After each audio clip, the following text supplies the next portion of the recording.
Good morning friends. তো আজি আকৌ আহিছোঁ আপোনালোকৰ মাজত নতুন এটা ভিডিঅ' লৈ। তো আজি মই আপোনালোকৰ মাজত নতুন এটা ভেকেঞ্চি লৈ আহিছোঁ, মানে BSFৰ ফালৰ পৰা জেনেৰেল ডিউটি ডাইৰেক্ট ভেকেঞ্চি ওলাইছে।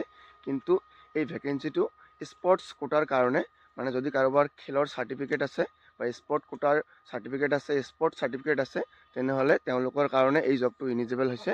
মানে BSF জেনেৰেল ডিউটিয়ে হয়, যেনেকৈ SSCৰ ফালৰ পৰা ওলায়, ঠিক তেনেকুৱাই, কিন্তু ইয়াত মানে কম্পালচাৰী স্পৰ্টছ চাৰ্টিফিকেটখন।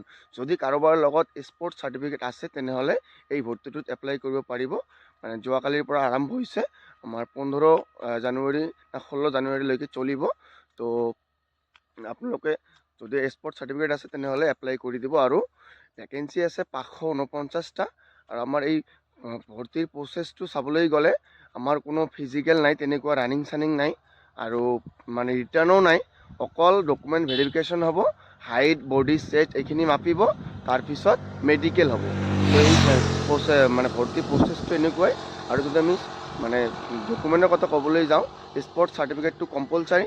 তাৰপিছত আমাৰ যিখিনি আমাৰ 10 পাছ লেভেলৰ হয়, এইটো মেট্ৰিক পাছ থাকিলে আপোনালোকে কৰিব পাৰিব। আৰু তাৰ লগতে একো নালাগে বেলেগ, মেট্ৰিক পাছ আৰু স্পৰ্টছ চাৰ্টিফিকেট আৰু ST SC OBC যি আছে সেইটো। আৰু আমি যদি আমি হাইটৰ কথা ক'বলৈ যাওঁ, ল'ৰাবিলাকৰ হাইট লাগে আমাৰ 162.5, মানে যেনেকুৱা আমাৰ অসম পুলিচৰ হাইট, ঠিক তেনেকুৱাই হাইট লাগে। BSFতো হাইটটো কমাই দিছে। তো মানে নৰ্মেল হাইটৰ নিচিনা, যেনেকুৱা আমাৰ SSC যিটোত 165 লাগে, কিন্তু ডাইৰেক্ট যিটো ওলাইছে সেইটোত 165.2। তো যিয়ে নহওক, আৰু মেইন কথা হ'ল এতিয়া যদি স্পৰ্ট কোটা আছে তেনেহ'লে এপ্লাই কৰি দিব। আৰু বয়সৰ কথা ক'বলৈ গ'লে 18ৰ পৰা 23 বছৰ, মানে ছেম SSCৰ নিচিনা। আৰু ST SCৰ কাৰণে 5 বছৰ ৰিলেক্সেশ্যন, আৰু OBCৰ কাৰণে 3 বছৰ ৰিলেক্সেশ্যন। তো আৰু যদি আমি মানে SC আৰু OBCৰ কাৰণে আমাৰ 160 টকা লাগিব, মানে ফিষ্ট। তাৰপিছত আমাৰ ফিমেল আৰু STৰ কাৰণে ফ্ৰী হয়।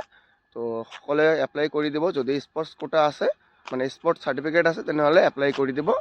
আৰু ভালকৈ পূৰা ৰিক্ৰুটমেণ্টছ মানে নটিফিকেশ্যন চাই এপ্লাই কৰি দিব। মই এইখিনি এটা আপডেট দিব লগা আছিল। যদি কাৰোবাৰ লগত স্পৰ্টছ চাৰ্টিফিকেট আছে তেনেহ'লে এপ্লাই কৰিব। আৰু ছেম SSC GDৰ নিচিনাই হয়, জেনেৰেল ডিউটি। তো এইখিনিয়ে আছিল ক'বলগীয়া। যদি স্পৰ্টছ চাৰ্টিফিকেট আছে তেনেহ'লে ভালকৈ চাই এপ্লাইটো কৰি দিব। আৰু 10 পাছ লেভেলৰে হয় এইটো।